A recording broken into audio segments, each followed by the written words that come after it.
foki a Tavake ko ngā ki tonga eki. Tavake malo mo e tau ma'u e ahoni, pia ko tui ko e fofua taimieni ke kau mai ki he polokalama o fakahoko atu pe meheni. Ku hange ko ku fakahoko ane nai tata le rei ko ki he polokalama. Pia mo e o whape ke mau ha loto tau ataina pe, au ku ke feel welcome I lotoni I he polokalama ko ni tau fakahoko I ahoni neongo ko ka venga. Pere nge sen pa ke hanga ILO'ILO ko tok fofua taimieni o ko fakahoko ai ha polokalama meheni I he tutu. Na kawe tutu he ngā polokalama ena te ke u fakahoko e au pe meheni. Ka ko hinga ko MAHU'INGA ko ia o hen he polokalama pe ko loto ke Tali feha ke Tavake ki ahoni malo pito solo ko sai bebe ko toa wa le pe tongani pa ho pe ya ko ye ha me na uno pe awi ane u a ka ne u o te pe ko nga ko ke te ta polokalama ko mo le pe ko sai bebe ko toa Malo pito e Tavake ko e talanoa foki ke tutu ko ka talanoa o pe ko tui ko tokolahi o ki na tolo ka kaitonga o ku na o si ilo le pe talanoa ke no vai foki ka kai tokolahi o ku kai ke na te fesi o ki na toluia ki foki ka venga ko ni ko hinga be ko na pe he ko aho fakamamahi TAHA ni I he mo'ui I tonga I he palpare ma ko na hoko ke ki mo ke tau hoko atu ke faihano fehu'i atu ko loto pe ke o atu aki ata no ko ni ma mi pe TAHA ke te web up ke tau te wakai ke me ko na hoko I he wa feta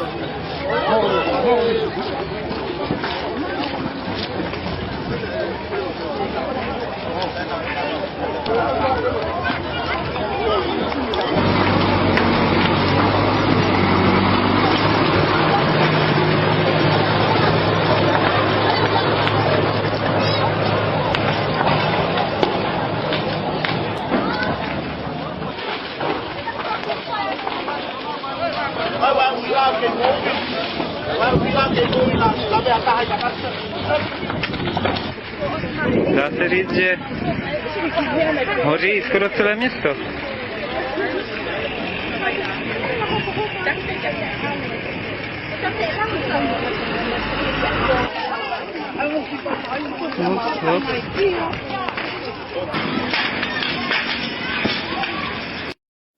Ko tui Tavake ko whakatata ko ata ko ni o ku lawa ki tau mamata ki ai e lava beke ke te manatu I lere I ata ko ni ko ngā ko me ai ni nai hoko I he aho taha ono ko ia o Novema o e wafe ma o no ko e taha ni o e mea nai te hoko pe ko ni fufua hoko ni ai riot ko ni ono tutu ko ia tau kolomu ai no alofa e Tavake ko lotu beke o atu ke te koe whainga Maria lahi taha pe te matoki puni atu pe mo lango atu pe mo whare aisi pe aku ata pe whare aisi ke lea mai I taimi ke Fiema'u ke hu mai ai ka ko ngā ko I heni a Tavake ko whia loto ke o atu ke te koe Tavake ko e taimi ko ni e whai ai tutu ko ni o nuku alofa ai vela ko ni na e hulu I atu na ke I whia he taimi ko na ke I tonga pe na ke I murini ko pe ko tu na ke ai na ui nusilani au ia he taimi ko ia malo apito solo ya upa pe fatapu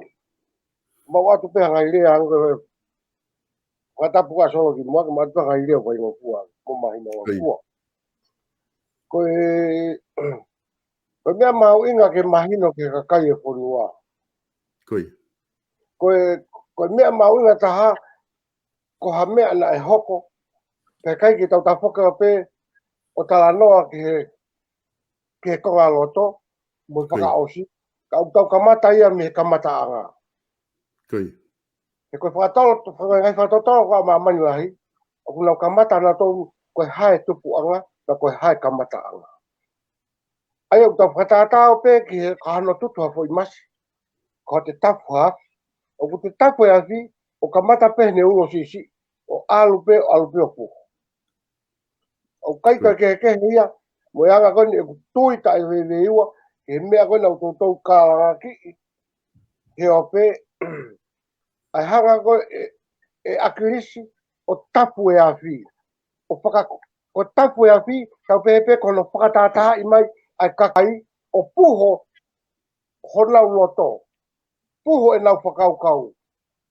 ua sia e nau mo'ui e nau whakakaukau Kage koutou be solo ki mahino ko vua tu be whatata Koi. Ke mahino lere ki kakai ko ea ngai ai mea o tau na po analyze atu mo tau sio e tau whatata I mai ngai uni mea na e hoko pe tau whatata I mai ka pau ta e tu le wata pa o mai le ngai uni mea ko o whataha o toki hanga rewa ka o FBI to ka o CIA Amerika o whatata I mea ko pakapau le o whakamoni o kuna whena pas pe ko hanga ko whakalau ko whakarea ko ka wharea rea ka kuna whemari aki ai ngai ka venga ko ia Nari.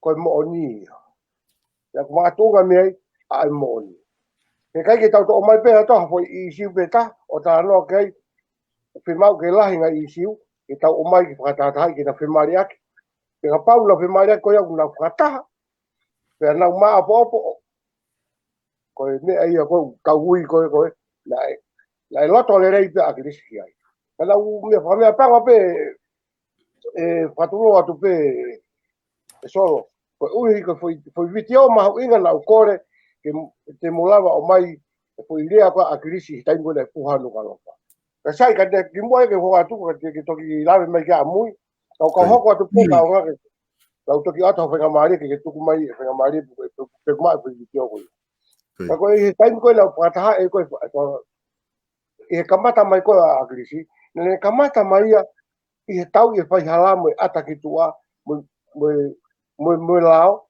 ke Tatau pe mi olunga ki lao pena fu mana ko au pito hono tua ki ko Akilisi Koi.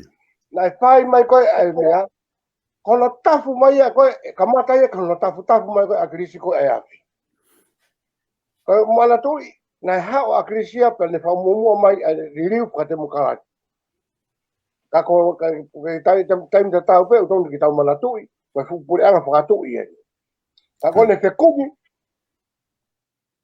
pe ko ne Fiema'u ke tau whate mokawaki. Ka whai mai koe ne whenga mai koe tangatani, o ne ilo koe ni koe kuo ne mau ni maa e kakai e whanua mo e loto e kakai e ne kamata e ne tafu mai koe aki. O ne ngahi rea, mo ne ngahi whakafotunga, mo ne ngahi rea o pehe, ko Britania. Nai kai ke tala noa I tai riu kawai, nai tafe toto. Aia ko e awhia koe na ane hanga o fakatupu'anga ai loto mamahi, mo e loto tau fehi'a. Ki hakakai toi ma'alunga. Ko whaamu peke mahino le rei ke kakai ko sai e tau laivi, ke taimi ki mo whawhiu me whaalahi, whai taimi ko whaalahi e iau, te ngala te ngai mei ni. Ke taimi ko whawhiu me tātou, ko e sai I fo I au ia rai, e ne fehu'i mai pe ia, ko osi I lawa ILO'ILO tāri. Pakono, malo apito. E Tavake ko tui o ku mahino apito ai whakaukau ke o mai, ka ki mua ke tau hoko atu ko kore atu ke teki motoro ko tau apetu ke kau mai I he POLOKALAMA, pe ko ke FANONGO I he POLOKALAMA, pe ko Tatau pe ko fe tawhaaki o ko ke iai fakapolitikale, ko kore atu ke mo kataki whamore more, ka mo tuange mo hawhainga maari e ke whai pe POLOKALAMA, pe a whakahoko ngai whamatala koeni, o mai e Tavake, pe ka pau o whepaki mo tui, pe kai ke tui ki ai, ka kataki whamore more, mo ngaue ki pe ngahi rea lelei, ko ngā ko taimien o MAHU'INGA ke fola e whalaka tau talanoa, ko kai tonga ki tau tolu, e ngahi kaweinga ko ni, o te ke fuhoha a pe lere ho suka mo toto ma'olunga, ka ke tuange mawhainga maari o I tangata koe ni ko Tavake tafuna, o kune heni ke ne fakahoko, e ne whakamatala, o whakatatau pe mo mea ku mahino ki a teia, I he tutu koe ni, o nuku alafa. E Tavake ko hinga foki na ku mahino ki a teau e pui tu o mai, o ku makatu'unga ia, I o whakaukau ko pau ke tau tala noa ki he mea na ne hanga koko o build up koko ai tutu o nuku alofa. Ko inga ke mahino ke kakai, wai kakai ia I he kau whanongo, maha ko toku fuatai menia kuna o sio atoi ka te koe. O kwa teke na honga fu'iloi ko hai koe, ko ngā kuna uila ahoni ko Tavake koe. Ka ko inga ke tau alu pehe tau tala noa pe tau nofo pe I he pesi tatau. O kumatunga e fehu'i atu ke te koe, Ko taimi ko na whai e tutu I he wafe mao no na ake iai I nuku alofa, pe na ke hange ko au mo whare aisi na ma whanongo tala noa tu pe me otu murini. Iyo, nau I taimi ko ia ko I otonga nuku alofa, taimi ko I otonga Tupou kakaha I Tupou ke ia Akilisi. Okay. Ai ko taimi ko ni na ke kawai ki he Tupou ko ia o tui fakapolitikale ko pati te mukalati o motuanga o wha I he taimi ko ni tutu. Ai ko aho ko ni na ke I lotokolo ai I he mea ko na hoko Tavake, na kai ke I he omo apika na ke I lotokolo ai Iyo, na ku pehe pungpung ko ia hau ki kolo. Ma pehe pungpung to peo hau ki kolo I pangaisi. Koi. Ai ko hinga na mo alo ai ki pangaisi I Tavake ko mo alo ki ai na ai foke me na hoko I pangaisi I Tavake. Na e fai foke ki mo foke fai ko ni ai fenga ki liliu na e fai tuku ngaue ai ka ngaue fapure'anga I he wafma ni mai. Na fai na tuku ngaue na to ke hiki na wahe pe o siko na tuku ngaue mo vete atu ko solova te hoko atu ai ka nofo ko ni ke fakahoko ko mo uki ke fakahoko liliu. Ka gogo ko fe ilo ki ai mahino ka dea na ke kau he tui ki he pāti te mukalati o motonga ofa na ke alu ki kolo ko hai makatu'unga na ke alu ko mea he popo ke kau tuku ngaue pe na ke alu ko popo ki he liliu. Na alu ko ia ko alu ko popo ki he liliu ko unga ko popo ko fanongo ko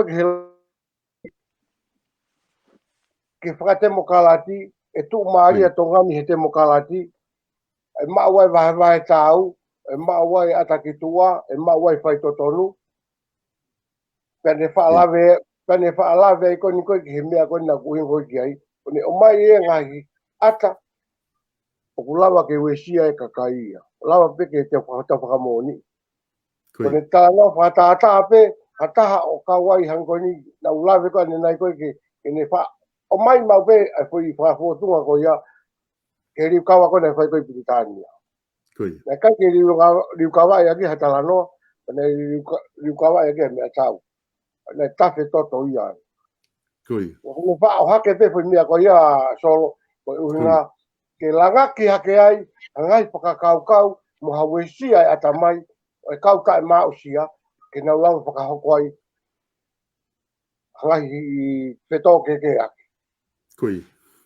Mo ni foki e Tavake ko kemi ko ni na tāna ke kakai ki pangaisi I he wafe taha ono ko na ia ngahi area ia lahi oku hei kai ke tau futala noa tau tolu ke ngahi area ko ia na ia ngahi whiarea aki ke hiki e kau whafonga kakai me toko whiha ke hiwa ke toko taha fitu pe ua taha pe hafua tuku hifo kau whanga no pere me hiwa ke he ona mo ngahi area ke na e whai ia me he tua pui kai taim Tatau na ngau tape e fukakai ko ni I loto pangaisi I o whangangongo pe mati foko aho ko ni na e tāpuni ai whare area pena na ngau tape mo whangangongo pe ko hae me e hoko ki ai taim Tatau ko pure'anga ko Feleti Sevele na e paremia ai ko ia na tataki ko I he pure'anga ko ni o wafe maono I he konga ni ko loto ke fehu'i atu ka koe Lotonga koe asi I he taha ngahi vitio lotonga koe whai koe ngahi area whai alatu ki mua hau ki whai area alatu me vea na lotonga nau whereu aki ko whai ai area pea o ware peku o mai me tohi me he pare mia ko e fiafi o mai ko saine pare mia ke tari ririu pea pehe rewa whai vitio ia kana e tō mui toki tari ririu ia e he pare mia ko e fiafi ako ia ko os kamata tolo maka e kakai ki he office pare mia pia kamata mono tutu e mea lele. Ko ha uhinga na hoko ai mea koe ni ILO'i na ake iai tonu. Ko ia solo, malo apito. Ko ia he nau na ia e ngai whakamatala mai a si ata mo mea ke mo I tahine kona ko ngalu afi. Pa ko whakamalo apito ai peke na whanongo mai, me whai ata whakamama. Ke au na ia I tonu, ka mo na mau ia I tonu pe, pe nai whanongo tonu. Ka pavole au te whakamatala ha mea, pa te hao whakamatala katoa. Ka o te hanga o mai pe ha foi lerei, ka te hanga upi ai kogi. O mai loua ke na o mai ke ilo ki ai kakai. Ko tui pe he koe ko tu be mahina solo e kuhinga e ko Koia. taimi ko to pe te kawa ka Tavake o te mai pe fo ile ka ufi ko Koia. o hange ko ni taimi ko ne ngai ne hokoi ko ni e tutu no ka fa ne ai ko fit ave fit ho aki ko mo fakaholongo ko he mea Koia. e solo ko fakapapa watu na osi wesia pe kakaia i hono whakakonahi mai, mo hono whawhanga mai, e Akilisi, ai loto, mo whakakaukau e kakai. Ko hamena e tupunga e nau, toka mai tohiku nau sika na tō, koe ha. Na ia makatu'unga, ko hai uhinga na e, hai uhinga na nau ita hai, ita pe hai. Koe uhinga koe ha, na ia ai mea na e hoko, koe ha. Na ia e tala noa, na ia e ngahi, ue i whakae loto. Ke mala vai, ke nau mawai ha loto tāngia, mo loto tāu fehia, mo ki hanga e nau tui, mo e nau tui ke tangata aiki koe ni, o nau fakahoko ai e mea. Ka pate tai wharere tau tala noa ke maa opo, ko talatu, na e kawa Akilisi, i he loto lerei ke mea koe ni. Nengo na kai kene re pe mai ke mo tutu. Ka ko mo sio ke ngai ho ata mai koe, ne ngai whakamatala, mo ne whakamatala, o kune hanga whakaha fua mai ai, a ene loto le rei ki he puho anu kalo. Hanga koe ni, taimi koe na whae eke koe Akilisi koe e sola ini koe whae eke re tio, he whangongo Akilisi. Koe hae, na ke loto, na ke ilo e hoko ha palaparema peheni, koe tani koe Akilisi, na ikai te utei amalaki e hoko ha mea pehe. Lotonga ko ia, lotonga puho ko ako. Te ki ai ke whanonga tō taha, ko hanga, ko whakarea tō Akilisi. Mo mai, paktonga mo totu e nā. Te ki ai, pena i kai, pena te ki ai, ke rea pehe Akilisi ia, ke kakai. Ko ne rea pena peheni. Mo mai akeni, o malolo, mo mai whakamokomoko. Ko fo ire aia, na ane whai, na kei te hare aia. Ai ko harewa e anga e tau sio. Na e loto ki ai, puna e tae loto. Ka pala e tae loto ki ai, na ia e rea kehi na ne whai. Ka kone loto e ki ai, na e whakalongolongo pe ia. Sai, ka ufoki mai rewa ke vela kono, ke anga koe ho tala mai koe, i he totofi ai wape tohima mea. Ko uhinga ia koe na whakamatala e mu whakamamatu ai. Na ke awea ke utohi, na osi wesia pe loto e kakai. I he ha, i he ngahi, i he tafu koe e Akilisi ai afi. Koe talu mai ene tafu e afi, ka kone ilo e, papapau, kone ma'u e kakai, ene kakai. Ave, o ne lave ai o pehe, ke whare o tui. Ko mou hori, ko mou ai pehe, ko whanua ai ho mou whakakui, ko whanua si hova. O mou sio, ke ngahirea, ngani au mai. E whamore pe, e whaengani na pehe, o ko atu ha mea huloi, i kai. O tautara noa, i he mea mua. Kana e wesi ai e whakaukau, o i kai ke utoi lava, ke utoi tautu hifo, o toi whakakaukau le rei. Kau tui ai pe au ki hene mea kone whamalanga ai, o wesi ai pe whakaukau ia. Kei whai koe pe aki koe tohi, o si wesi a solo ai loto e kakai. Sai kau ta apea ki whatata mahino. Koe hae uhinga, o kunau ita ai, ki whakamalanga mai, ai kau tui a koe ki he poupou ki he tui mo hau e ki mo karistiane. Me Tavake taha. Ko hae mea kunau ita ai. Koe ha, na wesia. Solo ko whapapau, na osi wesia pe kakaia. Ko ha palaparema, ai ki kakai ko na tautu mai mi pangai lahi, o pai mai na poupou. Na kai ke na lau mai, pe te nau kape mai, pe te nau tolo mai ha maka. Ko loto ia, o kau mui ko akirisi, na e wesia. Ko hane wesia, he na e wesia pe ia, mi hono. Malanga i mai akirisi. Mohono whakatawere i mai akirisi. Mohono tafu pe akirisi. Aki afi teu tafu pe afi, ko pau pe aho puho. Kai kehe kau ki tukat ki aho ki fehu'i. Ia mama pito e Tavake, au mahino ke te au ai whakaukau ko ni, ai aku ke whakaha mai na ke kau mokoi i he wesia koe. Ko konga ni ko loto ke ki fehu'i atu he ta whaaki ko ia, he ta whaaki ke ai. Ko hopehe koe ku wesia ai kakai ko inga koe ngaue ai ekpare mia malo, Akilisi Pohiva, tapu moia.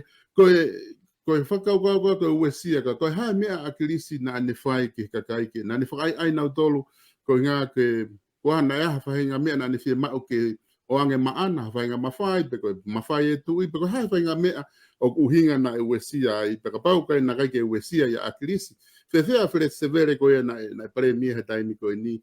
O ke behe na e wesia kakai ko hinga ko e tau toloi, mo kai ke loto ke ai, beto ki tari mai ko e whiawhi o tō mui. Ko whe i heo mea ko ni o ku ke tui, na e wesia lahi ai kakai. Sai, ko whakamalo to he fehu'i maari o ni. Na e, taimi koe ai me koe utohi. Na o si wesia pe kakaia, hina o stala mai pe akirisia, ki mua. Koe whanua kotoa pe, ko te hanga whika e te mukalatina e pau ki ia e tau. Ko pau ki whai ringi toto. Kai ko hanga ai pe ki whai mahina chai. O ku kehe pe, ke taha ai angen mua, o ku kehe pe, ai kapana e wesia kakai, i he kake, i he tuai koe, hona taetari mai koe, ai tohi koe ni koe, na Fiema'u e Akilisi. Pea kehe pe, ai tafu ia koe Akilisi e ni ki afi. Kapate mo hanga nafo soa rei, o ko fuma sila a pito, ke hanga ana aiso mea koe ni. Kehe pe, ai ita a kakai ki, hena kai ke me ita kakai ki he, ta koe ha, ko Akilisi na ni tafu. Te eki ai ke ha mea pe, ka ta whawhawhua, te eki ai ke ha mea pe maman i tongani e hoko. Ka koe uinga koe ha, koe rea koe na e fakahoko Akilisi ka mautolu, kono tafu mai koe mo ne, koe mea ke whai ha mea.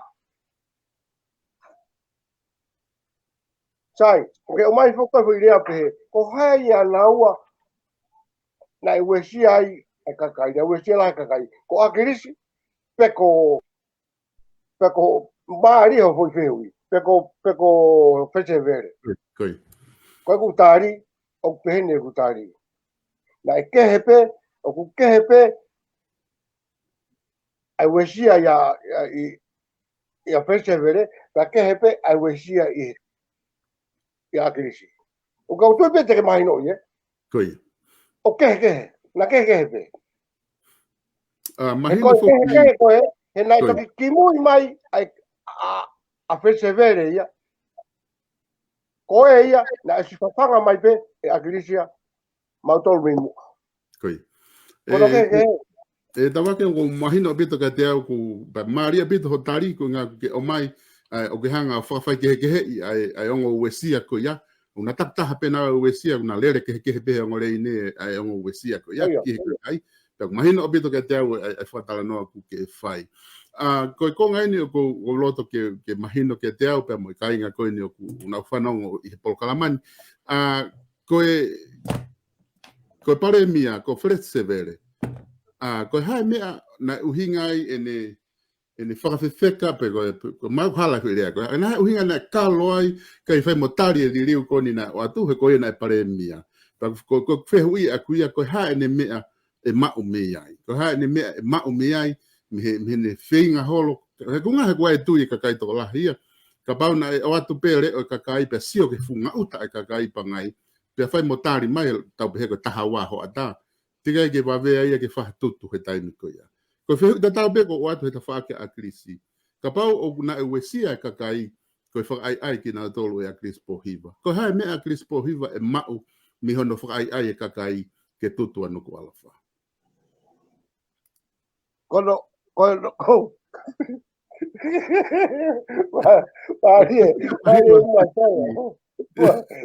Maria Masolo.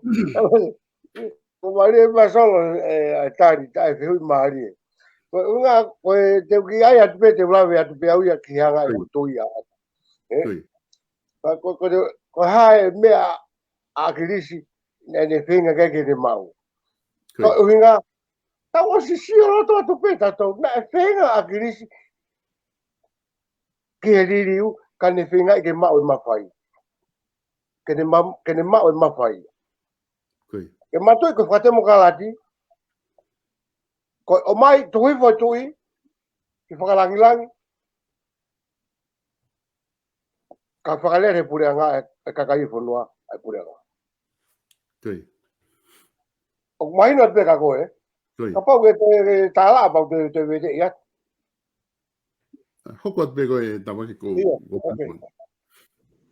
pa koe ko Feleti Sevele wang. Ko mea pe ko wahala ai toka ki o na kehe. Hanga koe ni ka pa ni te whatara no tau mokoi. E ai MAHU'INGA au. Wa ate uhinga ako. O kuna Tatau loua pe pa fakahoko pe. Mana tu kehe pe ho fakauhinga pa kehe pe fakauhinga. O kai pe kehe ia mo foi o ua koe ni. Mo o ua koe ni. Si ko na o sta pe au o kuna kehe pe. Ko kehe koe ni ko ia ko pare mia a Feleti Sevele. O kunengo na ato a firi. Na ato loto kakai. Te taimi he koe pū he koe ia kune taki he whanua. O kune si o te tō tāku toi MAHU'INGA. Ko hai. Ko ene a fio. E kapana ki fakama'unga hipo. E na hamulere mai fuki koe ni. E mea ke whakawawe i koe mea ke whakawhekai. Ola toi holomui ke whakawaiwai. Na wale ko toi whakapiko ia kakai. Kapana e toi ki take time. Mo tupu'anga whainga marie ke pureanga. Ke lava ke ahala pe folai pa mo ni afio. Ngaya, e kutui. Ka ko unga hele fu mave. Pe na whakawawe i wawe ko unga ko ilo Akilisi ko ne mau e loto kakai na wale to mafure kakai. O ki mahino ka koe. Mahino pito wake fale aise o ke FANONGO mai pe koe taimi pe ke hu ma tana hu mai pe ka ko nga ka hoko pe e whatanoa he whainga mare ko ki he ni Tavake ko hange foko fa matala nai Tavake ko taimi ko ni a mai ki November a TAHA no o si hu ripotia ai Tupou o swahu ripotia kabinete Sevele o swahu ripotia ai pro democracy ai gona takia Akilisi ki fare area ko nga ripoti ko to ko ya nga ripoti ko to pe ki liliu ke political ai ko liliu ko foi ka veinga pe ya na o si talanga na o si fai pe ngaue ki ai me hetui o aluhifo ki lalo ki kakai ai ko na winga porque fehu'i atu ko hare vai me Akilisi e ma'u mi no teke kakai ka pau ko Akilisi na ni fai dai kakai ke na tutu ko ha ene me ma'u me bana ke tala mai leva ko mafai ai ko mafai fe leva o ku ke tui na feinga Akilisi ki ai ko mafai ko i fare area pe ko mafai ke pare mia pe ko mafai o tui ko unga hela he ko penga Akilisi ko ke mau ko ai loto ka ke lili fa te mokalati mana tu ko te mokalati pe ko lava ai ke faingo foia ai pureanga ko ia mo ka fa pureanga ko ia ka fa foka ko ia ke lau pore katoi mawhai u te maalunga. Ai a peo tau sia u tonu ki ai mo ta whanau tonu ki ai. Pe ko hala koe mau ia aku mo whakaukau ia aku mo whakaukau au. Ka koe whakaukau ia aku. Hela e whakaukau pe Akilisi e koe wawea ngeia hono e mau e loto kakai sai tau pepe. Pai mo ko le kona loto na kakai. Pepe ka pale tau sa pepe os pai liliu. Os tau liliu fo te mkalati. Ko haere wa mea Akilisi fai. Te tau lere pehe ai pe. Ke ko mea ene ne fai ai ni konu whakamu o ki a kona whakamu gai o whenga ke mawhai o tui. Ko taha foke o mea nei whai hana talanoa i he aho koe ni e Tavake. Ke hiki, pena hiki ni mai i pangaisi. Manduina e whio, na eke ke kakai go ke loto kai pa ke tuke olunga, pea te tange hiki homo ni mai. Aina e loto, pe te ke loto ke hiki kakai me toko hiva, hona ukawhafunga me toko hiva o toko tawhito. Ai lewa, pea koe loto ke kakai, ko liliu, ko taha ia ngahi liliu, na e Fiema'u ko ke fakahoko, pe koe whika ia tau ngaue aki, na Tali ko ia tau ngaue aki, ihe ahoni, ai toko tawhito e whafunga kakai, toko hiva e ka nopere. Ko e reform ko ni fakahoko, ai a kulava rewa ke whiri e he kakai e kau whafunga, pea whiri rewa he kau whafunga na ate kakai, ai pare mia, pea whiri rewa he pare mia, ene kau minista. Ko ngahi mawhai ia, o Fiema'u ke whakalere ka heku wakai atu ka aku ka ko mawhai ia na Fiema'u e Akilisi maana ko fehu'i aku ko loto ke ILO'ILO he tatala noa ko hame na itai na uhingai hono tutu o nuko na mo ita hamea pe na fekau i ki modolu ke mo tutu anu wala Solo como le pe ko tu pe ko ma ko pahia ka ina ga noa fato fare ke me ko ni io ko pe mai Akilisi mo fai hamea sai he kai ke ne la vai ke pe mai na ne pe mai ko no me mi ki mo tutu o le hanga o mai hanga idea ke whakaita ia ke kakai ke makatu'unga ai e nau fakahoko mea ko ia he kapau nai kai ke tuta no ka alofa he kai ke noa Akilisi ia he kai ke Akilisi ia ke tunga ko ia ka koe ha na ilo e Akilisi he ne ka pepe ai fo mo whenga mai mo toke pe mai na pe hata Akilisi ke mo tutu sai te pepe fehu'i taha na pe mai na tovia e taimi na wala ngai popula na pe hata taha ke alo tutu ke alo ngai popula sai pe o fere vai mea ko ia e whekau mai Akilisi ka mautolu mune malangai mai mautolu ke mautui ki ai ke mautui anga ke mea ko ni na i riu kawai ko riu kawai ke a toto te tau toi whaunga i whewhi ko e so ko le pe mai pe na riu kawai whanua ko toa pei mama na riu kawai whakatu'i na riu kawai toto te tau te hanga whaunga i whewhi ma tau hanga atalatu ko ne talamai ia mo sia ho mo mata ki he ko ne rea ia ko waka whatapu sia mo mata he mea ko talatu na whaka riu kawai toto ko ha tuta nuka alofa ka Tatau kai toi ke mo ring toto ko toi pe mai no te ko ina me na o mai ko tafu ko ya fi ke mo fakamaoni ia a e ku tui ta to ve ua na e loto pe Akilisi ke tuto me kana ki ni lava rea ko le rea pe le fai le faka hanga ko malanga te ke malanga mai ha po polo pa ta kai ha ko du sila pitania ka hiri ko ya te pe mai po polo ni tamai ke pe mo pe baos ai la te pero ke pe la to ke vai pe mai pe Akilisi mo tutu pa au hai mo me kana ta no ma Akilisi ko pure anga ko fatu ko to pe na fai ali ukava na fai tau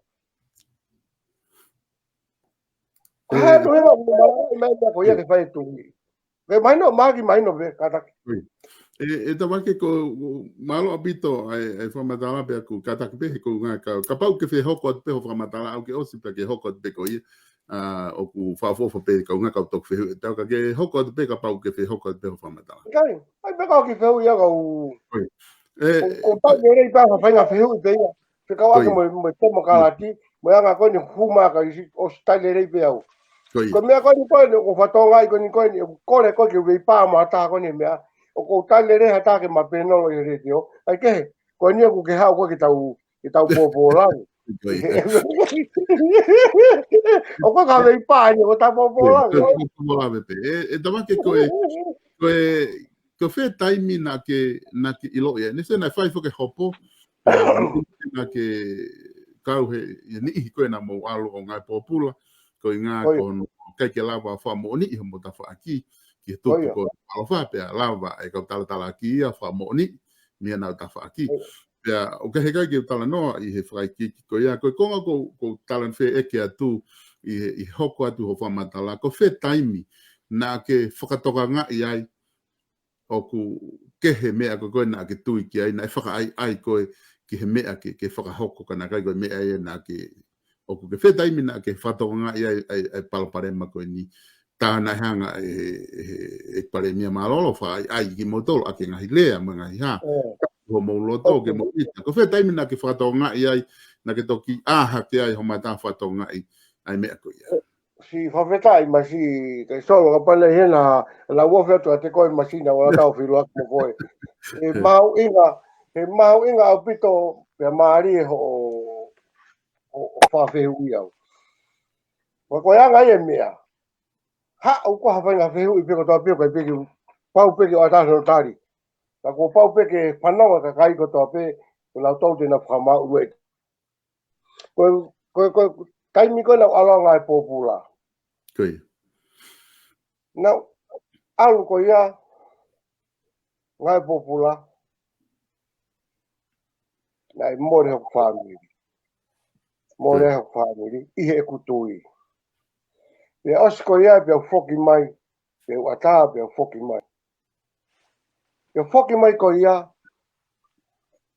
na toi hao ai pe asi ata, o toi whai ai pe, ai fui mai, ai fui laivi ki o toi laivi pe. Au toi laivi pe, ko kei hao pe, ko kei mālohi pe.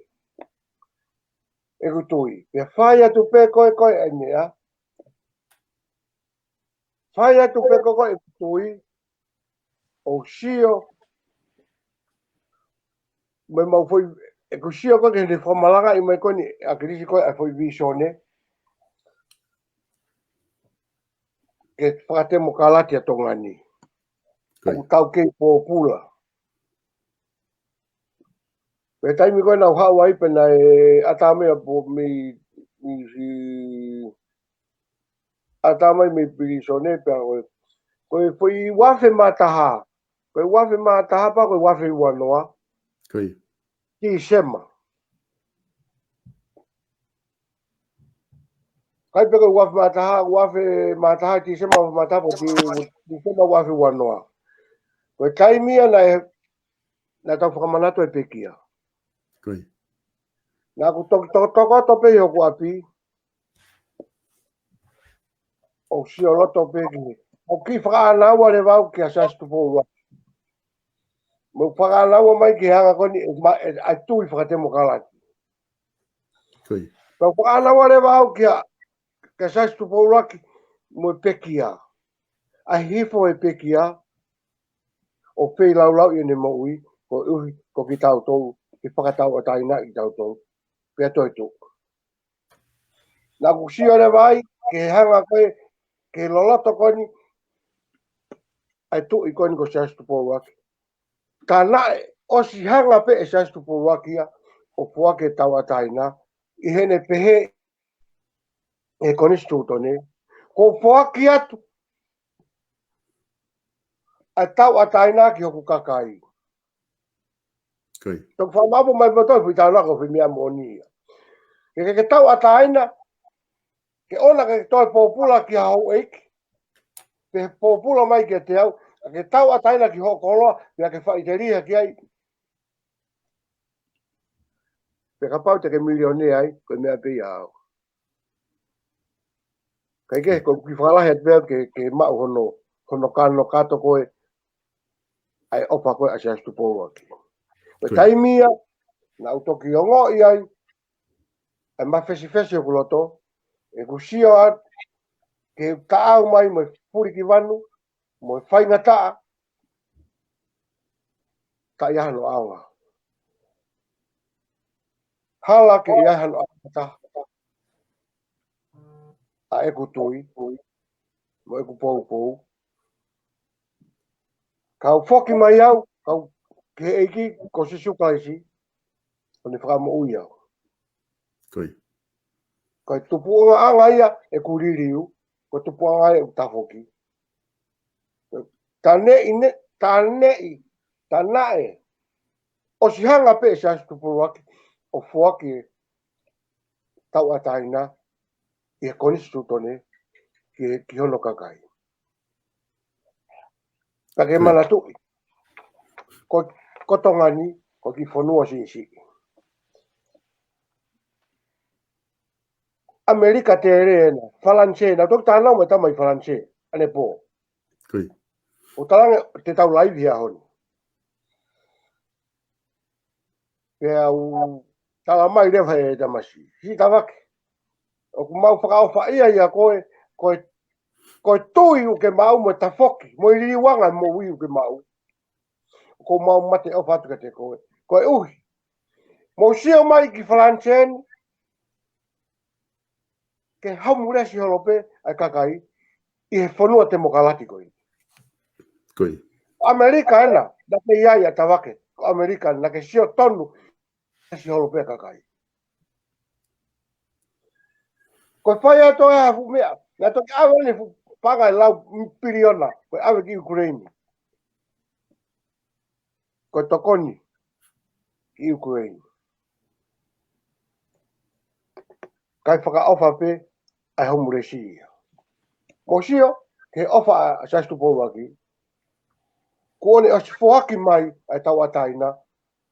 Whakakonistu tone ki he kakai o whanua. Ko ki tau tolu pe ia. O tau tono no. Kai ai ha, taha o pia laki, ko ia pe ia. Ua ike we sia konistu tone toka. Mo whaunga toka. Kake, kai fuoro ai kumea ka pau ke naka peke hoko atu pepa hoko atu pepa. Malo pito e Tavake. O peko MAHU'INGA pito e whamatala ke whai. Whamatala i he wafe mataha i o sio ki a Tupou loaki pia whai lewa liwanga ai alu e foki mo ui ki e ki. O keke lava, o ku meni keke lava liwanga ko ni i ho nofo he patoa. O ku toki lava pe ke te liliu e whai a hotoanga ka pau te mawahe me patoa. O whai ngā mea i he patoa o ku nehanga o whai ai kita ki o te lava liliu. Masi ie. O palau mai kaka pala hasirini aku ha te uhanga o tone ta koe hasirini. Sini lah. Mana tonu ke tokoni koe e hakakai ko tapo o whanau mai hope. Ko ui ko whainga lau maari o ke mau he ke tau ataina ho laivi ho talanoa mo ki POLOKALAMA. O kai te ke kau ko Taufa'ahau. Kau ke hanga o mai ki he. Ka tuke mau to kitari atu. Talo e kutui ki patoa. Koe kape pe mo whakarieria hu whakawhatapu o mautalanoa ki ai. Te ki ai ke mautalanoa matonga ha mea o hange koe mea koni o whaki mai whaiwhakau pita pua. Ke manatoi mau pe ke mua si hoa. I he tau ngaue. Ke whakamua si hoa. Koe mea ia na ane hanga toi kau e whakamalohi a eku liwanga. O ku MAHU'INGA ke kakai whanua, ke tau manatu ki a sastu Tupou aki, na ne o hake hono pe ai kere, o ne fuake ki he langi, ke ne malu i mai atonga. Mone pito o ku kehe ai koe ku tui, o toi mahulu ngai he tainimi au, o ku kehe au pito e ku tui au kani me he kutu koe ki me patoa. Nei ngai toonga na whai au ia hau pe ku whaki mai mimia, ke I whai pe ulunga rea kowi rea tai fehu'i. O Aku to tonu ke alo e taimi mo te mau e mahama. Koe ia, nava e te patoa, koe whakaukau i pe, ai kovi he taimi moto. Whakaukau i pe mea koe, ke mau, ke toa e mawhai e tui. Whakaukau i pe mea, ke tukui whai pureanga. Whakaukau i pe mea, ke rea ke kautaki loto si e ngai si asi. Koe whai mea ia koe, na ne whakamalohi iau, ke ta foki me patoa. E kutoki haa nafo sio rere i atu.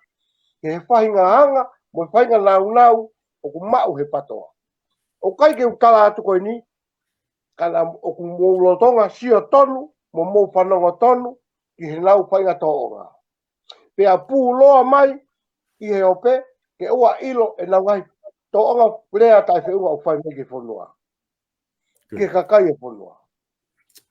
Malopito e Tavake, ko ilo pe ku wawe ke ose e tau taimi, ka ko loto ke wato e ni. Na whanongo i he whaaki eke o loea na son Tupou, na ne iai tonu i whare hopo, na ne ai i whare hopo, pe ne whanongo tonu he hopo, pe i hene whakamatala na e kato e ngahi mea koni ku tau talanoa ki ai. Ngahi vitio, ngahi talanoa ki Piritania ki he revolution, ki he tutu, mo hea fua.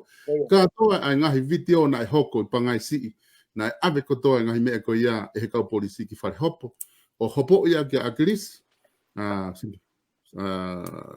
ko tamako ko Pool, tamako Clive Edwards, pia mo uritu wata. Pena whai hono hopo i ki nau tolu ai, pe whamatala ko ai loia, mea pango ko ngahi whamo oni kotoa na e mao he kau polisi, na i kai ke fehu'unga ia ke lava o tautea ia ke ma'u na hala ia pena hangare fakama'u tupu'anga ki na to na kai ke lava he fakama'u anga fa mo'oni na e hanga e he kau fafofonga to fako ni o kau Akilisi o ai hataha ke tutu ai ko lodo ke hanga e ke tuka koe ko inga kapau ko ngahi famo oni ko to ngahi video me ko to na hoko pangai na kai ne lava ia o fakama'uni na fai ha ai ke whaha tutu i whamauanga.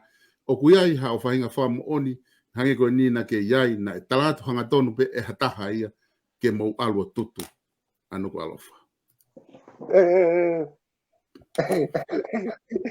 Soni, Maria, puto. O foi fehu'i whakaosi kona ki o mai. Ka ko ngā tu ia. E soni ka ke whamole a laga, ta foki mua ke hopo. Ke ko na foi ka ia tala mai, na ke tala mai ai. Ai hao ai kautama ko nga na kai ha witness le ke aken sia ki na to. Sai. E soni.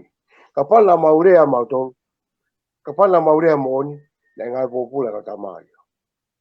Ngaue popula te na lotonga ka hewa te tani. Pe mahalo ko ngaue popula ke mati. Ka ko nga na. Na mau fua hia. Na mau fua hia na mau loi ka make mau fua hia. Pea.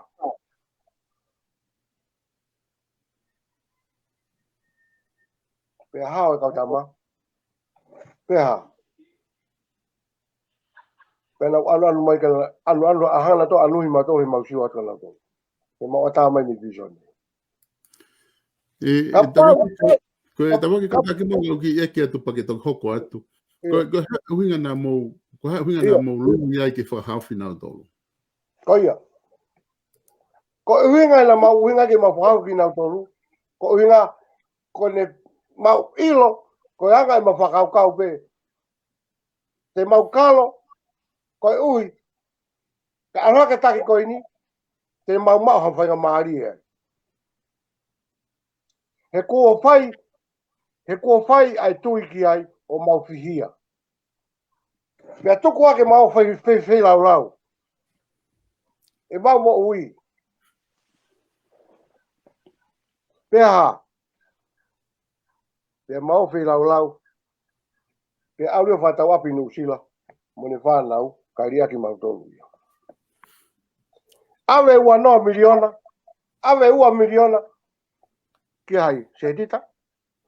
Koe i lape ko sto ntotangi mani mo ko ia. Ko sio ke whai ngopua. Ke whakatu tamaki koni. Ataki koni. Ka pana maurea. ngaue popula ko to fui kautama ko na ke tai ngaku ko be ma ko tu ton ke tu pe mo ai me ko na se tita ke ta fa aki ko yo venga que o tau da programa ka se tita no fa ka ho ingoa e programa Tavake ko hanga e tu ka ko iyo ba be he tu wangi ka to ka kai e ko na ipangais ko tana no be ke ko ko hai na ne fekau ko ke tutu ke kau he tutu no ko alofa ko te talatu pe ko e kai pe ke to ya fe au me ko da tu ko fakama popo ko na ko mea ko akilisi mo ne kau pai pa ko akilisi na lau hanga po tu mai ko mo mana tu ko tau ko liu kava ko to pe na pai aki aling toto mo fakahau ko pa ko me era ko ai pa ko ia pe ai falala anga ho fa matala ko winga be ku hoko te fehu'i ko unga ko mi ose tai tu ke ka to pai nga mari ke tau te foki mai ai e te foki me beto o te whaka loloto hanga hi kau ki o ki whakawawam ka ko nga ki kongo kon ki muinu me os foke taimi pa ko hinga mea ko ki hoko tak fehu'i ko nga ka tau alu ke na wha o si ko ngani ko Fiema'u ke eke ka ko e Tavake ko nga ko ha ai falala anga ho fo matala ko ni ko ke fahe ahoni i he bipon media o te ke he fo matala anef mo ahon be ku be ko ke te haliriu pe ku ko ha ni hono falala anga ho fo matala pe ko no mo oni ko ia ho fo matala ko ho ko ahoni ko falala anga ko fo matala ai ni pe ko tala tu he ko o si ko ta fo matala ko nei ke tu pe na o sa mama pe ko ni ke to fehu'i mai pe pa ko te pe atu ko ngai whakamatala ko toa pe a Akilisi yani hanga tafu naki mai ki te ki mautou kai to ke he mo ni pe mai ki mautou tanu kalo ko Tali pe ia pa ko mo ni pe ia e ko den e kai ke no no pe pe a puha no kalo na ha na te tafu ya fi tafu pa ko ne to ki puho ko he kai ke te lawa ke to ya fe ga mea ka te ke ina fo pe ai he ko uinga ai ko pe atu ya ko Akilisi ko Akilisi na ni pe ma ke tutu ko ya he na ne tapu ya fi o we si ai mo fakahau o more pe so he kai ke to ya fe mi ai ke tu ma o pe fo mo ni ko ya na ne tapu ya fi o ma we si ai mo o ma tu ki ai he na to ta mai pe ko ringi toto ko riu kawa na fai aki ringi toto na fai aki fakahau na e ke whakaose POLOKALAMA ke ta foki ki a bulldozer ke o hinga ki na hane lau ka ko hinga ki ho mahino ke teo ku ke hanga o whapapau i le rei ai konga ko ni ko Akilisi na tupu'anga ai ho mo tutu ka no alofa ka ko nga ko loto pe ko whapapa i lahe pito koe pa whamatala ke whahe ahoni e Tavake pa ke nga tai ko na ke kau i he fua kolosi i he tutu ko ni onu ko alofa pe ko ha haliliu ku hoi tonga ka nake kau i hono fua kolosi ko ia ki he liliu ku fakahoko mahal ko to la he na to rio ku ta murini madol ko ia ha mau benefit madol mau ia ka kai ko ia o tonga o kuna ia o du me na ko hano anga ka tina to ka ko me en ko loto ke foka osi aki ke wanga mo ate ki foi clip ko ni ko loto ke hanga o ko talanoa ni i he pau ko mo fala anga fo matala ke hanga o toki i whahinga i mai ko ha anga ho wakai ki ai pe a pagone ospe ko ia pe de atu rewa whainga mari ka koe ke hanga o mai ha whainga mea pe ke whakaosia ke tau POLOKALAMA pe osika pe o alu rea ka whare aise he ka wanga o atu ki whai klip ko ni ke wakai ki ai ko hinga he ko Fiema'u ke mahino la anga apito ai tala noa ko fefia la he fakamari ko mau ke ile ka kai fonua ai te fito i mo oni ai me la hoko he tahan taha pe ui ko tahan taha e palo pare mai no ko fa e kai nga tonga mo FANONGO mai hin ka utala te me ko mo oni ko me ko to pe ku hoko e mamani ko ni ko pau ke fatotolo i ko ha te fito ko makatu'unga me nai hoko. E kainga tonga. Mo whanongo mai. Te whito ai parema e tahana tātaha, ko ngaue e usena whaifia kone ko Feleti Sevele, kone loi, haki e kakai, o matu'unga ai takitaha tu'u pe e kakai o whai e na wahi ngaue ki he tahana tātaha, tae kounai pi whakangofu ai e hataha. Ka ko whanongo he lau holo, ai ongo poko kona minusila. O na pehe ko Akilisi nani hanga fakafehu'i matolu.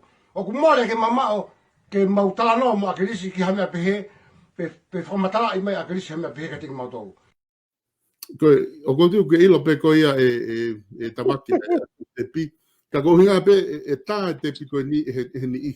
Tēnā whanongo ke POLOKALAMA e tā e he ni i pe tēnā confuse i he te pi ko ni. Ko pe ai whakamatala i he whamatala ko ni ku Taufa'ahau ni mo i te pi ko na whamatala. Ko fe o tonu pe o kulava peke na tonu loua pe. Oh, ore wa ke uki whamu i mai mahau mata. Koia. O Tatau pe ia me whaihopo kone whai. Koia. E mauoloi. Sai. Tatau pe tau pe ia, me whalama maranga koe, he ko kei tui koe ki he patoa. E ko foi loi. Ko foi loi. Ko kono moni, ko preko ko loi. Koia. Kono moni ko hanga ai, ke atalelei. Kai ko kono moni, ko ai atalelei ka Akilisi. Peasio mai ka mautolu. Koia. Na mawo o fua kolosi. Kai pe ke au pe fatau api nusila. Kai riaki mautolu. Sai. Tai mi kon ko mawe mama, ko hao tala moni. Na e te o tāna tāma ka teane po awa aneaf. Tavake.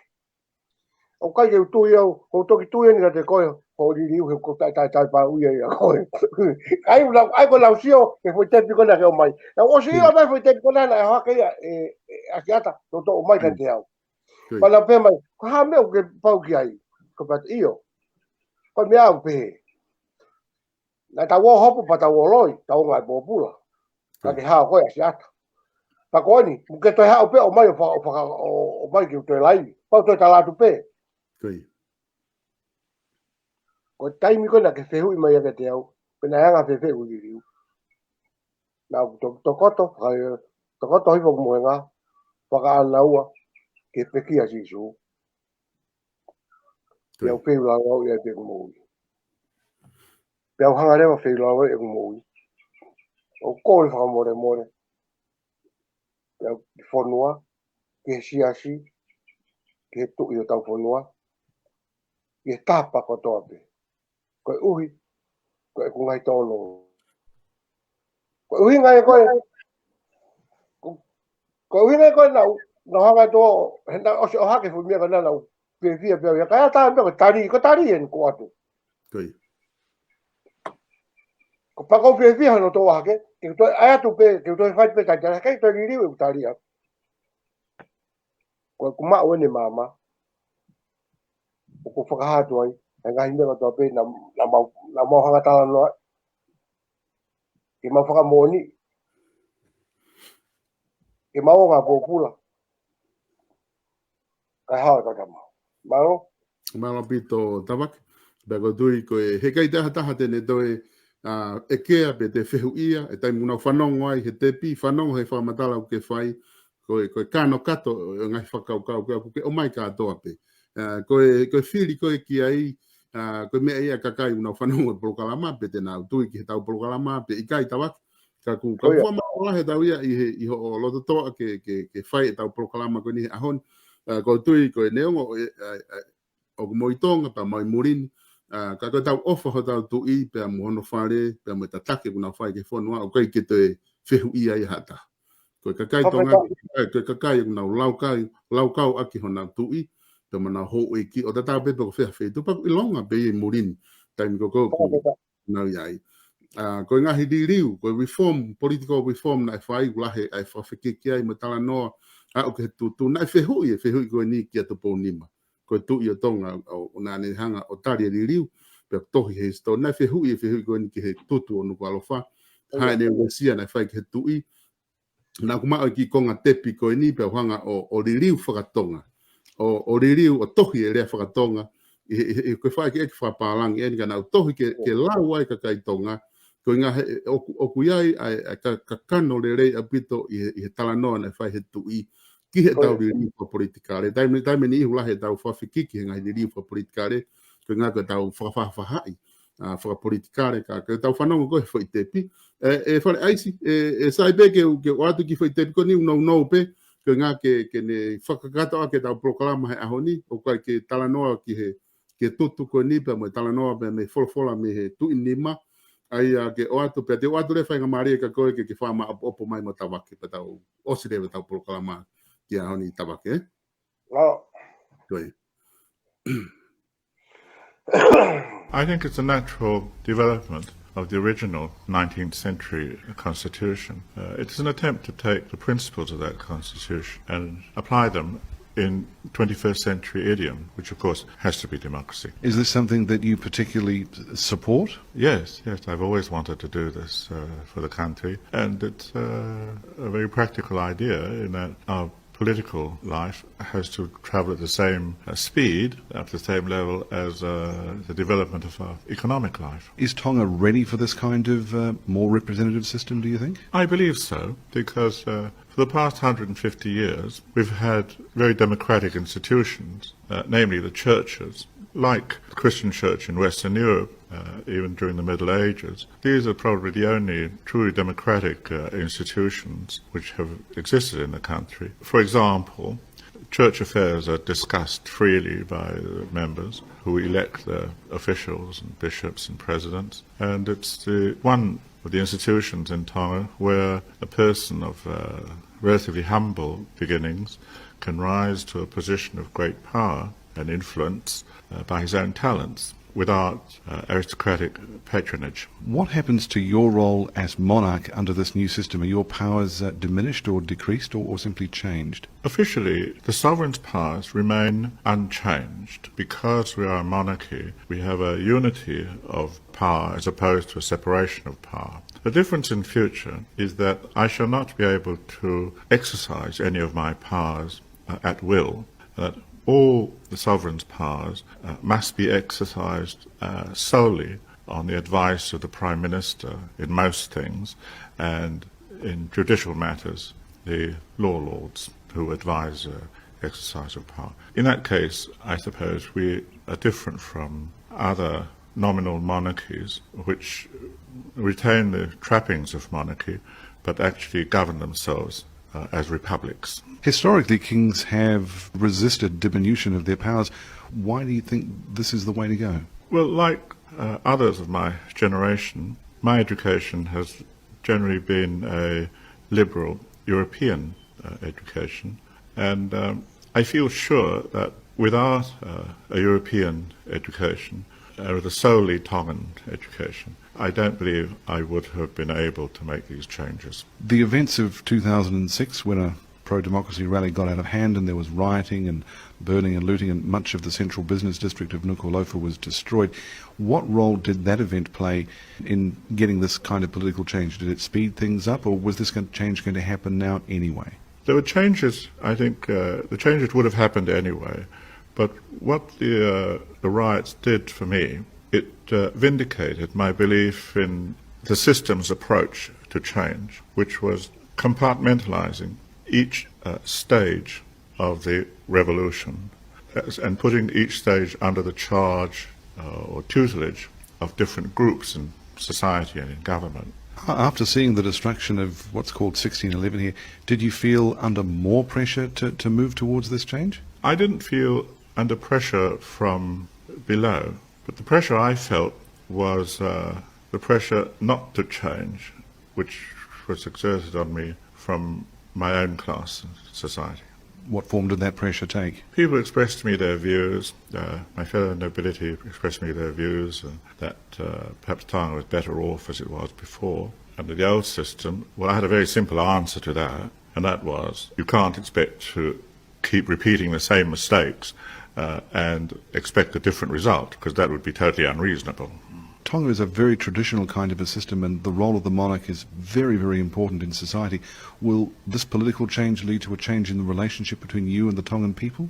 I don't believe so. The relationship between the monarchy in Tonga and the people is one of blood, and indeed with the nobility as well, in that every Tongan, there's a Tongan phrase that literally means every Tongan has a road to the palace, which means that if you go back far enough in your ancestry, you can find that you're related to this nobleman or that one, or even to the king. In the past, the basis for this relationship has been one relative speaking to another. That's how they felt about it. Is this new system ideal as it is, or do you think there might be some more change further down the road? Well, what we've done is we've given it our best shot and said this is a model that we've come up with. That's the present government and I. But I hope that in the future, if the government or the parliament find that what we've put up or what we propose is inadequate in any way, they'll feel free to make the necessary adjustments. You know, it's not an unchangeable thing. I think our constitution should be kept alive with minor changes and adjustments to suit life as the country progresses. Hore ansi te foki atu katoe, ko ngā ke whamaapopo mai tau POLOKALAMA, ko ti ko taha ene whakaike eke MAHU'INGA pito. O ko o mai pe ko ngā whilawe i whakaike eke koini pia mo tuto nuku alofa mo ngā liliu fakapolitikale na fakahoko. Ko anga i wakai kia i tu inima, tu i koia na ne fakahoko tau liliu. Tau tua te ia ki he kakai ku nau FANONGO he tau POLOKALAMA ke nau toki taktaha tua pia ene whamaapopo mo ne conclusion i he wakai ko ia ai tu inima ki he liliu na fakahoko kawai pa mono tutu ko ia o nuku alofa he taimi. Ka te oatu ka te koe whare aisi ke whamaapopo mai, pa te oanga rewa ki a Tavake, pia ko hiri pe koe a pia koe osia e tau POLOKALAMA ko ia ki a honi. Malo whare aisi. Sabe, whamalo wat. Malo. Whangai koe lau ku whanga he ngai whakatapu ko toa ko osia no whawhaki mei muana. Koe tahani a meniti MAHU'INGA KETAU. Koe. E whai e mea i tonga. He tā mai a Tavake.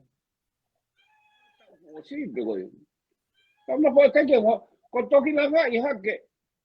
He mai koe he weekendi. He mau mā Tavake. Sio he ahoni. Na hangai benga te awi haki me a noa be wege. Koe. Tau sio koe ke tunga wia ia Tavake. Ahoni ia. Whanau ke lea maari e whai he masi. Whanga whakahingoa. A fo i lea ko ia. Lecture. Ia. Lea. Tavake. Hanga fakama'upopo mai. Hanga pusi mai. Hinga kakai be. One tupu i mai e fo i mea. Pea mo Jesus Christ. Pea mo peki au tau teu ki ai. Malo. Ko whakakau koe ki he mea. E ku whakamau to tonu koe a aku veia. POLOKALAMA, pea ko e ku... Koe a motua koe whare hopo. I rest my case.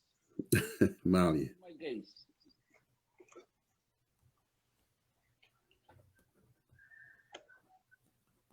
Whakahupe.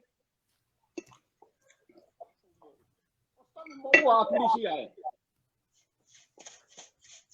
Papa Tavake koe tanu e lere mo e tapungaki o futunga wewe.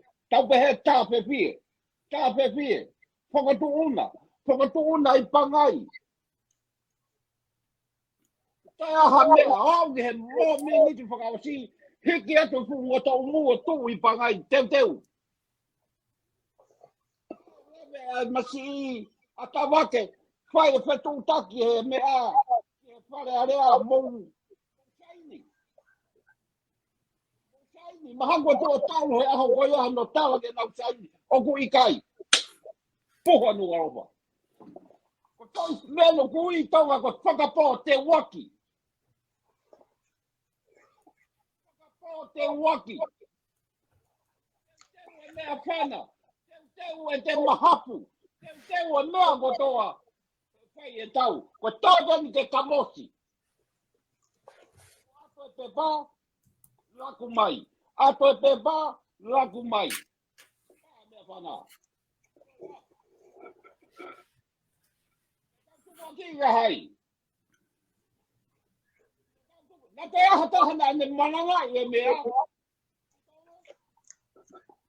Ia pe tūku aki.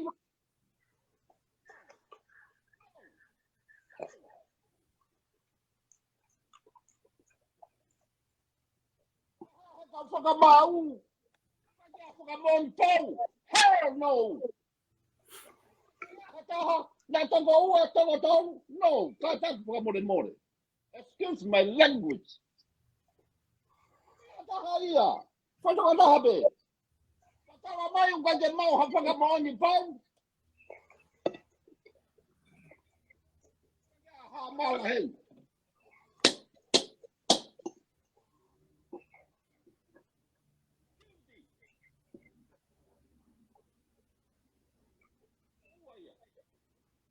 Whakamaua aku. Whakapo te waki. Rea tui. Ka ke rea mai tui ka whaka siawhia ni rea.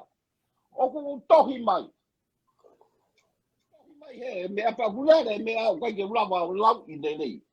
Ka koe ki mea ngau ko mau ki ai. Pe he tui oku loto ke. Ko lea an whai mehea te. Osi e tutu mo mea kātoa. Ko toki lea a tui ai. Lea nai ki mua. Moi u mea e mea na te tau wane. Ki mui hoa se tutu. Whainga ke whakalelei pe a loto o kakai. Mo mea. Ka mea ngoe ta. Atu wā tohi o pe hea tohe tohi ko loto ne kakai. Ko loto ia Ptoa na whai aki e ni. Ko loto ia kakai o tonga. Kore atu. Ia kakai koe na e tui koe ki he ngutu koe. Ia o naudoru. Koe tui ia. Excuse me. Koe ne tau whora koe ni. Ia tonga. Koe ke kau associate mo foi mea. Mo whakalelei koe ke tau loto masi ke vela tonga. Sia mo foi mea hena sai. Koe ne kau associate. Ka tuanga whainga maria de nau alo. O maue. Tāne he tui. Whai ma whai kona. Mea kona mōmoi. Mea tau fio ki ai. Asi ma efu mea whai tā miti ore rei ai.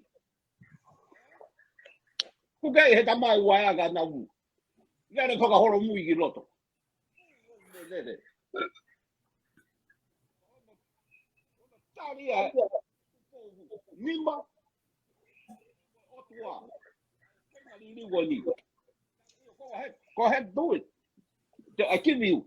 John? Fuhu koe, tamako fuhu koe. Tama fuhu me i wawau tamako. Ko visa. Ka fuhu be osi be ane tamaya taha. Ko foki mai au visa. Hanga wai ai ke to tore ia visa.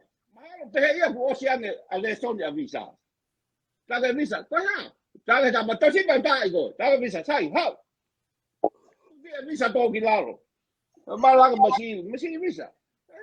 O moi ka to go hore so ni ga. Visa io na ku atu be konga ka tu ko konga he na ku ro te ke to foki mai.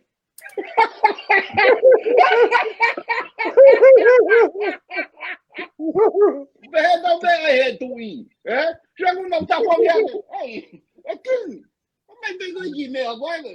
Ya ka pa te wa ta de hala. Habang di Hawaii. Habang ko mo kala dang Amerika ya.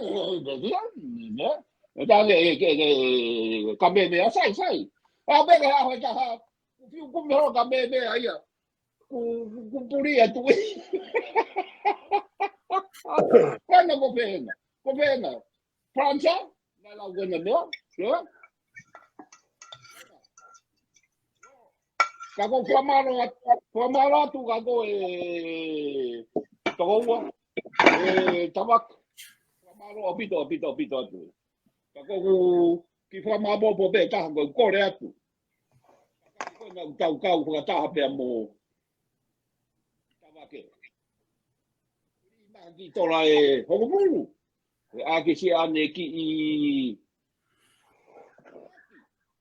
ane ki kati ke fai ake mau ki pati. Fakafehu'i o mamani mo ya. Ka je mo masi vai gari maha ki mea ke fai ake pati ai le siana fai ake mau ki mea. Ane o goia ko ofatu ka mo dong. Ofatu famaro bishop e mau fanga mari. Toki to mai ho fakamato to ya ka Tavake mea ko fehu'i. Ko famaro abito. Famaro Tavake. Famaro Tali mau loto maulalo nge si Tali e pagafe. He ko nea wa pende tau sio faiva o FANONGO tala noa. Ka oa pena tau sio tonu pe tau tore foi faiva. Pe tau sio le rei ke foi faiva. Pe hau tonu me he ausia. Hau tonu me he kakaina nau fai e mea. Ko ofa maro abito. Malo abito. Puldos, Tavake. Atu marigo ni mau. Malo apito pe tau whawhetai pe mo ke o toa ko unga ko e. Pe lau maari o tau tala no ai. Naka ofa pe ke ILO'ILO he kakai ko toa pe whanua. O pe ke toi tuku hai. Ko e osi taha ai, mo e rei taha, mo e moni taha ai ni o kua atu. Nai whai riu kawa. Nai whai ngai pango ki mua, ngai uanga tai whiunga. Nakai ke mo ilo ki ai.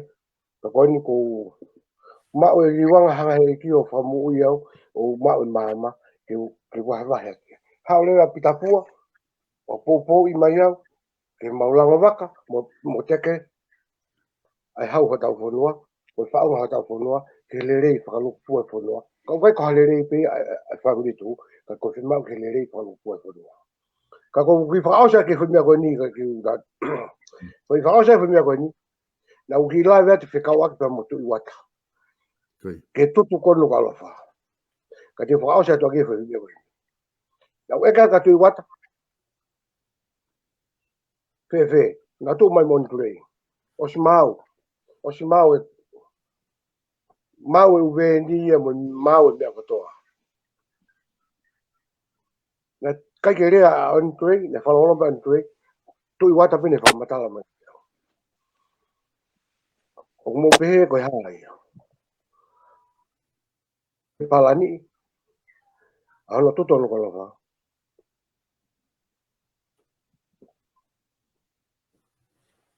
O mai koe harea o pehe mai, osi mau. Mai no mai ka te tau tolu. Na e whai whakataha, na e whai palani. Na whai ngā palani whakangau e ki ai. Oha, mu ai pa te whai koe whakatala. Ai whai whai ai whai ki tohi mo mea. Osi mau ia. Osi mau pong pe mene lau tolu ia. Mau pong mau, osi mau pene tani au e fia. Hono teu mai, e pui palani. Peha. Ika nei puha no kalo. Ko foi rea ko atu wataka te au. Osi mau.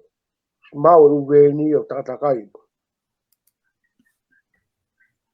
Ka whamare pēni ka o atu, na mau pehe ko toa ka tui wata, ma pēte o te fufu ia mea. Ko e ku awhai ni a koe tui wata, o ko whenga, e whakawhewheka i urea ka te koe. Ko hamele, na ke malatui. Ke malatui tui wata. Na si mōre o wha, o gahi o whiwhine mahamu mo gahi whoha, ke extendi kona koe i lia hona. O whenga ke tau, whenga ke mō kore whakamore.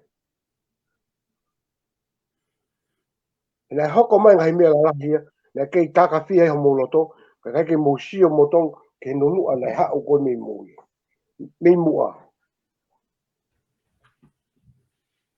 Ngai ha, si maolo ho whanau ai. Whakakau ki ai. Ai more, ai fu, ai wha, ai kakai, ina mo ui, I he vela nua.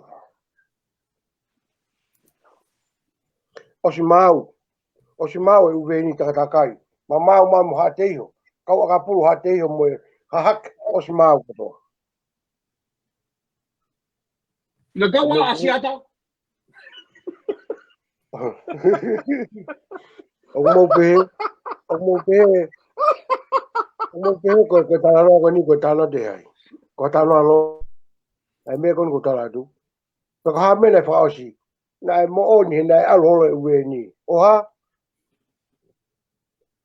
o tuku anu ko. Tala mo ni pe lawa tu I o si mau. Ko tala no aina ke pong pong to fai me ai ho via. Ko tai via. Kaya ke ko fa ba po wat vai ai tau tala no solo. Ko fa ma lo ka te ko solo o ngai to ko ni ko to pe bo ngai fehu'i fa me ka teu. Ka ki mo ave ki fa osi ko ate fa ma lo ki family tu. Ki kau fa ke kau pitapu mo kau fa kau ko to pe na po ka pitapu ke lango waka ai MAHU'INGA ke tau MAHU'INGA I fa'unga tau fonua ke tulua ta ngata ko ia be malo so Malo pito ai fatala no fai Tavake malo atu pultos malo pito POLOKALAMA ku fakahoko ahoni ya bo fatala nga pe ku ongo de pena ya ongo de motolu kainga ki apina ai POLOKALAMA ko ni ko mau fakahoko atu pe mo Tavake tafun pe foki ki a fare aisi ki Sacramento ko ngata ia POLOKALAMA ko ia mau fakahoko atu ahoni pe mo ko fa mo pe ka pauna ia ha POLOKALAMA pa mga hilea na mau atu o kai fehu'i pa mo nofo kainga pa mo kata ki o family mori an ki madol happy Easter to ki te modol ko